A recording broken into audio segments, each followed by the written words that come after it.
আসসালামু আলাইকুম রহমতুল্লাহ। আশা করি সকলে ভালো আছেন। আলহামদুলিল্লাহ আমরাও ভালো আছি। তো বড় ভাইদের নিয়ে একটু আড্ডা মারতেছি হসপিটালের পাশে মানিকপুর। তো রাত বাজে প্রায় 11টা, বাংলাদেশে প্রায় 2টা। তো রুমে ভালো লাগতেছে না, সারাদিন বসে রয়েছে রুমে, কাম কাজ নাই, বিদেশ বাড়ি। কাতারের পরিস্থিতি বর্তমানে ভালো না। তো বড় ভাইদের নিয়ে একটু আড্ডা মারতেছি। তো ওদের সাথে, ওরা দুজনের সাথে আমার কোনো রক্তের সম্পর্ক নাই। এই যে মুহিদ্দিন ভাই আমার রুমমেট, খুব ভালো মনের মানুষ। যে আলামিন ভাই, উনিও বাউন বেড়ার, মানে আমি যেই রুমে থাকি সবই বাউন বেড়ার লোক। আলহামদুলিল্লাহ যথেষ্ট পরিমাণের তাদের কাছ থেকে আমি সাপোর্ট পাইতেছি। তো আলামিন ভাই বিদেশে এসেছেন কবে হয়েছে? 19 মাস হয়েছে। বিদেশের পরিস্থিতিটা কিরকম? এই মোটামুটি একটু ভালো, আগে একটু খারাপ ছিল, আর একটু পরিস্থিতি ভালো হয়েছে। সামনে দেখা যাক, আল্লাহর মধ্যে একটু ভালো হইতে পারে আর একটু, এই আর কি।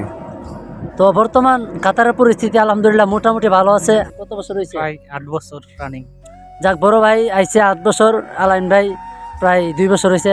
তো সবাই আপনারা আমাদের জন্য দোয়া করবেন, আমরা সবাই যেন মিলেমিশে থাকতে পারি। আল্লাহ হাফেজ।